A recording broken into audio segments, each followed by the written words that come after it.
Pharmacognosy lecture number 8 हम लोग पढ़ रहे हैं, यूनिट नंबर 2। और यूनिट नंबर 2 में करीब 10 ऐसे अलग अलग लेक्चर्स हैं जिसमें अलग अलग प्रकार के सेकेंडरी मेटाबोलाइट्स और इसके एग्जाम्पल को डिस्कस किया गया है। आज के लेक्चर नंबर 8 में हम डिस्कस करेंगे रेजिन के बारे में, और रेजिन से जो जिन ड्रग से रेजिन प्राप्त होता है उन ड्रग्स का एग्जाम्पल पढ़ेंगे। स्वागत है आपका अपने चैनल KCL ट्यूटोरियल में, आपका अनुराग जायसवाल, आपका दोस्त।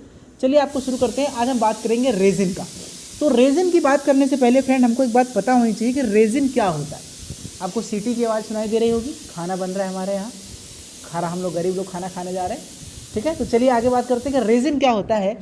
रेजिन समझिए, आप कभी सठौरा खाए हैं? सठौरा, अरे यार जब किसी के यहाँ लड़का बच्चा पैदा होता है और लोग आते हैं ना, गाना वाना गाते हैं, जुग जुग जिया सोलनवा, ऐसे गाना हो ना, सोहर वगैरह होता है, तो उसमें सठौरा बनता है। वो सठौरा खाने से क्या होता है, जो माँ होती है, प्रेग्नेंट माँ, जो डिलीवरी के बाद माँ होती है, उसको ताकत मिलती है, और उसके साथ साथ जो रिश्तेदार होते हैं उनको बांटा जाता है। तो मुझे सठौरा बहुत पसंद है। अगर आप लोग के यहाँ किसी के यहाँ खुशखबरी आती है तो प्लीज़ सठौरा मुझे आप व्हाट्सएप करिएगा।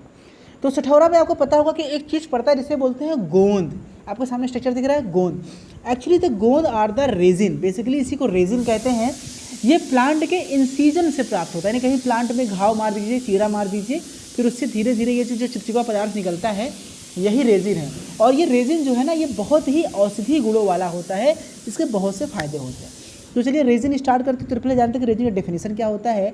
रेजिन में भी defined as a complex amorphous product of more or less solid characteristics on heating first give soften and then melt. यानी सीधी सी बात है कि एक तरह का रेजिन एक कॉम्प्लेक्स एमॉर्फस प्रोडक्ट होता है जो प्लांट से मिलता है, और इसका ये नॉर्मल सॉलिड टेम्परेचर सॉलिड होता है, लेकिन जब इसको हम हीट करते हैं, गर्म करते हैं, तो धीरे धीरे पिघलने लगता है और ये सॉफ्ट होता है और ये मेल्ट हो जाता है। आपने घरों में देखा होगा। Resins are produced or stored in the cytogenous or cytogenous glands of cavities of the plant। Basically जो प्लांट्स होते हैं उन प्लांट के अंदर एक साइजोजिनस कैविटीज़ पाई जाती हैं। उस सीजोजिनस कैविटीज़ से क्या होते हैं, सीजोजिनस कैविटीज़ से जो होते हैं बेसिकली जो होता है हमको ये रेजिन रिलीज होता है, निकलता है। प्रॉपर्टीज़ ऑफ रेजिन की बात करें अगर हम लोग, रेजिन की प्रॉपर्टीज़ क्या क्या होती हैं, तो आपके सामने हैं। This is the isolated resin product होते हैं which comes from the unorganised crude drug in the market and the less solid hard transparent translucent. आपने गोंद देखा होगा मार्केट में, ये थोड़ा से हार्ड होते हैं, ट्रांसपेरेंट होते हैं, ट्रांसल्यूसेंट होते हैं, और ये क्या होते हैं बेसिकली देखा जाए तो unorganise. What is the meaning of unorganise? देखिए, अगर कोई भी चीज़ किसी प्लांट के जड़, तना, पत्ती, इन चीज़ों से मिलता है तो वो ऑर्गेनाइज्ड पार्ट कहलाता है, और उसके अलावा किसी और जगह से मिल रहा है तो वो क्या है, अनऑर्गेनाइज्ड है। ठीक है, तो most of the resins are heavier than water. जितने भी रेजिन्स होते हैं क्या होते हैं, ये भाई आपको पता है ये भारी होते हैं, पानी से भारी होते हैं। Resins are insoluble in most polar and non polar solvent such as water and petroleum, ether, इन सब में क्या होते हैं, ये डिजॉल्व होते हैं। और ये, लेकिन ये एल्कोहल सॉल्वेंट में अच्छे से डिजॉल्व होते हैं और वाटर में ये डिजॉल्व सही से नहीं होते हैं। तो चलिए बात करते हैं क्लासिफिकेशन की। तो क्लासिफिकेशन देखा जाए तो उसके केमिकल नेचर के हिसाब से क्लासीफाई कर सकते हैं, और उसके साथ साथ वो किस किस चीज़ों से मिलकर बना है, वो रेजिन हमारा गम के साथ किसके साथ क्या क्या मिला हुआ है, उसके बेसिस पे इसको भी क्लासीफाई कर सकते हैं। ये ग्राफ आपके सामने दिख रहा होगा। रेजिन देखिए, कंपाउंड के हिसाब से देखा जाए तो resin acid, resin ester, resin alcohol, resin alphenol, glucoresin, resin mixed composition, इसे अलग अलग कंपोजिशन के हिसाब से। और अगर इसेंशियल ऑयल है तो गम रेजिन, ओलियो गम रेजिन, ये भी है, आप इसको एग्जाम्पल देख सकते हैं। तो चलिए स्टार्ट करते हैं। छोटा सा एक डेफिनेशन था रेजिन, उसके प्रॉपर्टीज़ की बात हम लोगों ने कर लिया। अब हम डिस्कस करेंगे कि रेजिन के कौन कौन से एग्जाम्पल हमको यहाँ पे डिस्कस करने हैं। तो सबसे पहला एग्जाम्पल है फ्रेंड गुग्गुल। बात करेंगे गुग्गुल की। तो गुग्गुल आप जानते हैं क्या होता है, इसको गोखरू भी कह सकते हैं। गुग्गुल जो होता है, जैसे आप लोग देखते होंगे जो गोंद घर में आता है आपके, वो गुग्गुल ही होता है एक्चुअल में। तो इसको सलाली गुग्गुल भी कहते हैं, इसका सिनोनिम होता है। इसका रीजनल नाम इसको हिंदी में गुग्गुल, मराठी में इसको महिषक्ष कहते हैं। बेसिकली कहाँ से मिलता है, ये इंसीजन, मैंने बताया था कि प्लांट का जो चीरा होता है, basically it is protect from the incision of the bark of the Commiphora mukul. याद है गुग्गुल का जो आपका बॉटनिकल नेम क्या है, वो कॉम्बीफोरा मुकुल, और फैमिली होती है बर्सेरेशी। ठीक है, और ये बेसिकली इसकी बात करें जियोग्राफिकल डिस्ट्रीब्यूशन की, तो ये करीब पूरे इंडिया में ये पाए जाते हैं। अब बात करेंगे केमिकल कॉन्स्टिट्यूएंट की, तो इसमें करीब 32% गम होता है, 1.45% एसेंशियल ऑयल होता है, स्टेरॉल होता है, गुग्गुल स्टेरॉल 1 to 5 होता है, 1 to 4 होता है, बीटा सीटोस्टेरॉल होता है, ZE गुग्गुलोस्टेरोन होता है, sugar, ellagic acid, amino acid, macrocyclic, flavanol, alpha camphene, ये सब चीज़ें पाई जाती हैं। ठीक है, अब चलिए आगे बात कर लेते हैं नेक्स्ट प्रॉपर्टीज़ की गुग्गुल की। तो गूगल की नेक्स्ट प्रॉपर्टी की बात करें तो इसमें क्या होता है कि लोअर सीरम ट्राइग्लिसराइड को क्या करता है, इसकी प्रॉपर्टी यूज़ क्या है, जो गूगल खाने से ये हमारे बॉडी में कोलेस्ट्रॉल लेवल को कम करता है, VLDL LDL को कम करता है, HDL को बढ़ाता है। देखिए आपको इसका फ़ायदा क्या है कि जब प्रेगनेंसी के बाद फीमेल्स क्या होता है, उनका वेट बहुत गेन हो जाता है, उनके बॉडी में कोलेस्ट्रॉल की मात्रा बहुत बढ़ जाती है, तो ये गम जो सिठौरा लोग खाते हैं उसका जो गम है ये उसको क्या करता है, हेल्प करता है VLDL LDL के लेवल को कम करने के लिए। दूसरा क्या होता है कि प्लेटलेट एग्रीगेशन को रोकता है, ठीक है, जिससे आपको जो किसी भी कहीं थक्का जम गया है, थ्रोम्बोजेनेसिस हो रहा है, उसको ये ब्लॉक करता है। एस्ट्रीजेंट की तरह काम करता है, एंटी रोमेटिक की तरह काम करता है, एंटीसेप्टिक, एक्सपेक्टोरेंट, एंटी फ्रोजिटिक, डेमोलिसेंट, ठीक है, यानी इसके बहुत सारे इसके जो उपयोग हैं। जो रेजिन फॉर्म होता है इसका वो बेसिकली लोशन की तरह काम करता है, अल्सर में काम कर सकता है, और मार्केट में ये डाइकॉफ या एग्रोविरथनी गुटिका के नाम से ये मिलता है। ठीक है फ्रेंड, तो ये था हमारा गुग्गुल। अब हम बात करेंगे दूसरा हमारा प्लांट है जिंजीबर, यानी कि हमारा है अदरक। अब अदरक की बात करें तो अदरक का जो जिंजीबर है, जिंजीबर का जो बॉटनिकल सोर्स है वो क्या है, Zingiber is obtain from the rhizome और रूट ऑफ द जिंजीबर ऑफिसिनेल, यानी हमारे क्या होता है जो अदरक का पौधा होता है जिंजीबर ऑफिसिनेल, उसके रूट या राइजोम से मिलता है, और फैमिली क्या होती है जिंजीबरेसी। अब थोड़ी सी प्राप्त कर लेते हैं माइक्रोस्कोपिक कैरेक्टर की कैसे होता है। तो अपीयरेंस आपको पता है कि इसका कोई ब्रांचिंग है, हॉरिजेंटल है, राइजोम, यानी कोई भी इसका फिक्स शेप नहीं होता। अदरक का शेप कहीं से भी बढ़ने लगता है। साइज़ देखा जाए तो लेंथ करीब 5 से 15 सेंटीमीटर इसकी लंबाई होती है, 3 से 6 सेंटीमीटर इसकी थिकनेस होती है, और 0.5 to 1.5% इसकी थिकनेस होती है, मोटाई होती है। शेप की बात करें तो लैटरली फ्लैटेंड होते हैं, अपर साइड जो होता है शॉर्ट होते हैं, फ्लैटेंड होते हैं, ऑब्लिक होते हैं, ये सब पॉइंट आपको वाइज लिखना है। ठीक है, सरफेस देखा जाए तो लॉन्गिट्यूडनली से जो होता है स्ट्राइटेटर, यानी उसमें धारियाँ बनी होती है, उसमें ऊपर प्रोजेक्शंस बने होते हैं, निकले कुछ उभार निकले होते हैं। फ्रैक्चर शॉर्ट होता है, और कलर इसका बफ मतलब होता है मटमैला कलर, तो ये मटमैला कलर का होता है। केमिकल कंपोजिशन की बात करें तो जो जिंजर होता है उसमें 1 से 2% वोलेटाइल ऑयल होता है, 5 से 8% पंजेंट प्रिंसिपल होते हैं, रेजिनस, मास, स्टार्च, वोलेटाइल ऑयल, ये सब इसमें पाए जाते हैं। इसके साथ इसमें आपका 6% जिंजीबेरिन और सेक्विटरपिन हाइड्रोकार्बन जिंजीबरॉल भी पाए जाते हैं, इसको भी आप यहाँ पे नोट कर लीजिएगा। बाकी जो जिंजीरॉल होता है वो येलो पंजेंट ऑयली कलर जो होता है इसी कारण होता है। इसमें सैगोल भी होता है, ठीक है, ये सब स्ट्रक्चर है आपके सैगोल का, जिंजीबेरिन का और जिंजीरॉल का। इसका स्ट्रक्चर आप लोग कॉपी पर नोट्स बना लीजिएगा, इट विल हेल्प यू। ठीक है, बाकी यूज़ करते हैं अदरक का यूज़ किया है तो भैया पहली बात तो स्टोमैकिक है, पेट दर्द में यूज़ करते हैं, स्टिमुलेंट है, चाय में पिलाने से थोड़ा सा स्टिमुलेंट होता है, और एरोमेटिक यानी कार्बोनेटिव होता है, मसाले में इसको यूज़ करते हैं महक के लिए। It is use more as the spice, ये सबसे ज़्यादा इसका उपयोग स्पाइसेस में, मसालों में होता है। जिंजर ऑयल जो होता है वो हमेशा माउथ वॉश में, जिंजर बेवरेजेस में और लिक्वर में, आजकल जो काढ़ा बनाते हैं ना वो लोग बहुत ज़्यादा चल रहा है काढ़ा का, तो उसमें यूज़ होता है ये फ्लेवरिंग एजेंट की तरह भी इसको हम लोग सब्जियों में इसको यूज़ कर सकते हैं।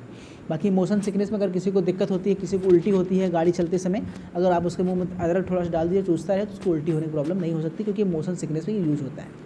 ठीक है फ्रेंड, अगला हमारा ड्रग है एसोफोटिडा। तो अब एसोफोटिडा की बात करें तो एसोफोटिडा क्या होता है कि इसका जो सिनोनिम है वो है डेविल्स डंग, या इसको फूड ऑफ द गुड कहते हैं, एसोफोटिडा एसेंट भी कहते हैं। डेविल्स डंग की क्वेश्चन आया है जीपैट में एक बार कि किसका सिनोनिम होता है, एसोफोटिडा का, ध्यान दीजिएगा इस चीज़ को। एसोफोटिडा आपने देखा है कभी, आपने फ्रेंड हींग देखा है, हींग जो सब्जियों में पड़ता है, हींग आता है ब्राउन कलर का या ब्लैक कलर का, बड़े बड़े ठोके होते हैं, वो एक्चुअल में हींग जो है वो एसोफोटिडा की आप इसको समझ सकते हो उसी की तरह से। एसोफोटिडा जो होता है वो एक तरह का ओलियोगम रेजिन होता है, जो कि excitation of by incision of the desiccated rhizome and root of the Ferula asafoetida. Plant का नाम क्या है, फेरुला एसिफोटिडा के रूट राइजोम के एक्सीडेशन से प्राप्त होता है बेसिकली। कुछ और स्पीसीज भी है जैसे फेरुला फोर्टिडा ये भी है, या फेरुला रूब्रियोलिस बेसिस, यानी 3 प्लांट है, किसी भी एक को याद कर लीजिएगा। जियोग्राफिकल सोर्स देखा जाए तो ये इंडिया में, ईरान में, तुर्किस्तान में, अफगानिस्तान में, इंडिया को छोड़कर के इन जगहों पर ज़्यादा से ज़्यादा पाए जाते हैं। कैरेक्टरिस्टिक्स की बात करें कैसे होते हैं, तो एसोफोटिडा जो होता है वो हमेशा सॉफ्ट सॉलिड मॉस होता है, इसमें इरेगुलर यानी कि अलग ठोकेदार यानी गठीले लम्स बने होते हैं, कोई भी शेप नहीं होता है इसका, और इसका डायमीटर करीब 5 से 30 mm में होता है। ये ग्रेस वाइट कलर के होते हैं, डल येलो इसका कलर होता है, रेडिश ब्राउन कलर भी आते हैं। आप इसको अलग अलग पॉइंट वाइज करके भी इसको आप लिख सकते हैं। ठीक है, जो एसोफोटिडा मास होता है वो फ्रूट्स में फ्रेगनेंस पाया जाता है, इसको जरूर ये आपके कुछ है, ये आपके केमिकल कॉन्स्टिट्यूएंट हो गए, क्या क्या पाया जाता है आपके सामने दिख रहा है कि एसोफोटिडा में करीब वोलेटाइल ऑयल 4 से 20% होता है, रेजिन 40 से 65% होता है, गम 25% होता है, गार्लिक एसिड ऑर्डर भी होता है। ठीक है, बाकी चीज़ें आपके सामने कंपोजिशन लिखा हुआ है, आप खुद से इसको अपनी कॉपी में नोट कर लीजिए, बहुत ही इंपॉर्टेंट है, इसको जरूर लिख लीजिएगा।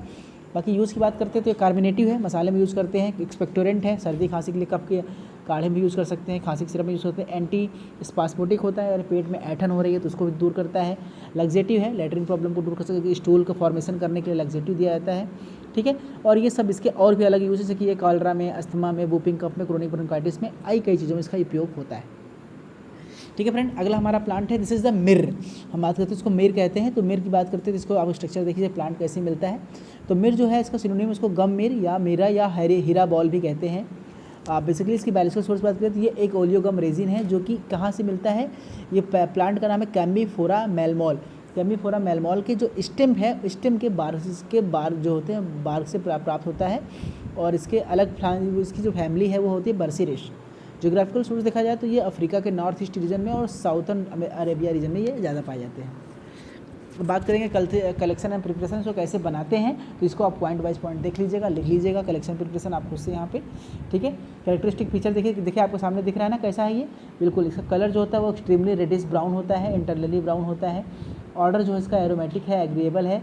और टेस्ट इसका एग्रोमेटिक बिटर एंड एक्टिड होता है। सरफेस इसका रफ है। साइज आपके सामने है, सेब आपके सामने है, आप इसको देख के लिख लीजिएगा। यूज़ की बात करें, केमिकल कॉस्टिंग की बात करें तो मिर में बेसिकली वोलेटाइल ऑयल होता है 7 से 17%, रेजिन होता है 20 से 25%, गम होता है 57 to 61%, बिटर प्रिंसिपल हो करीब 3 to 4%। वोलेटाइल ऑयल में क्या होता है, यूजिनॉल, एमक्रिसॉल एंड क्यूमिनल्डिहाइड। ध्यान दीजिएगा, तीन चीज़ बहुत इंपॉर्टेंट है, ये तीनों होता है। इसके साथ साथ इसमें alpha beta and gamma commiphoric acid, resin acid भी पाए जाते हैं, या फिर अल्फा बीटा हेरोबेमेरोलिक एसिड भी पाए जाते हैं इसके, ठीक है। अलग अलग कॉन्स्टिट्यूंट आपके सामने हैं, इसको सारा कॉन्स्टिट्यूंट आप नोट कर लीजिएगा, फिगर बना लीजिएगा। यूज़ की बात करें तो ये परफ्यूम और इंसेंस में यूज़ करते हैं, क्योंकि इसकी महक बहुत तेज़ होती है, इसलिए इसको परफ्यूम इंडस्ट्री में यूज़ करते हैं, एसेंस के लिए यूज़ करते हैं, ठीक है। ये एंटीसेप्टिक और एंटीस्टिमुलेंट की तरह भी होता है। बाकी मेहर में एंटी एस्ट्रिजेंट प्रॉपर्टी होती है, म्यूकस मेम्ब्रेन में घाव को ठीक करता है, हाइजीन के लिए होता है, और ये कार्बोनेटिव की तरह मसालों में भी यूज़ को कर सकते हैं, ठीक है फ्रेंड। अगला हमारा ड्रग है कोलोफोनी, ठीक है। तो कोलोफोनी भी देख लेते हैं शॉर्ट फॉर्म में, आपको सारा ये लास्ट है, इसका सिनोनिम रोजिन है, इसको एम्बर रोजिन या कोलोफोनियम एल्डिहाइड भी कहते हैं। सोर्स इसका बेसिकली कहाँ से मिलता है, ये प्लांट है आपका पाइनस लाइक प्लांट है, Pinus palustris, Pinus pinaster, Pinus halepensis and Pyrus कर्वेसी, इन प्लांट से मिलता है और इसकी फैमिली है पिनेश। इसको आप यहाँ से देख लीजिएगा। आप जियोग्राफिकल सोर्स देख लीजिए कहाँ कहाँ मिलता है, पाकिस्तान में, यूरोप में, अमेरिका में, नॉर्थ यूरोप में, इंडिया में, हिमालय में पाए जाते हैं। कैरेक्टरिस्टिक की बात करें, आपको सामने शरीर दिख रहा है, गोंद की तरह ही दिख रहा है, बड़े बड़े ठोके हैं इसके। ट्रांसल्यूसेंट मास होता है, येलो टू अम्बर कलर होता है, ठीक है। 100 डिग्री पे ये बर्न हो जाता है। उसके बाद इसका टेम्परेचर है, सॉल्युबिलिटी है, सब आपको सामने दिख रहा है, आप इसको नोट कर लीजिएगा। केमिकल कॉन्स्टिट्यूएंट भी दिख रहा है आपको, जो बेसिकली इसमें क्या है, इसमें 90% रेजिन है।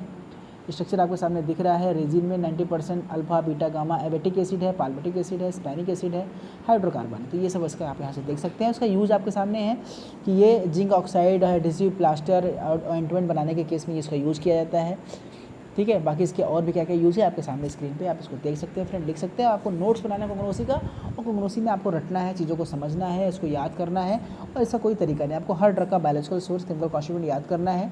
अगर आपको समझना है कि इसको कैसे लिख सकते हैं जुगाड़ से, तो मैंने एक वीडियो डाला हुआ है, हाउ टू लर्न फार्माकोग्नोसी, वो वाला वीडियो आप देख लीजिएगा, आपको बहुत क्लियर हो जाएगा कैसे इसको याद करना है, ठीक है भैया। Thank you so much friend. Next lecture में हम लेकर आएंगे नेक्स्ट टॉपिक, और आपके सामने इसको भी खत्म करेंगे। 2-3 टॉपिक और बचे हैं, फिर हम लोग कोग्नोसी के यूनिट 2 को खत्म कर लेंगे, फिर हम स्टार्ट करेंगे unit number 3। Thank you so much, take care, bye bye.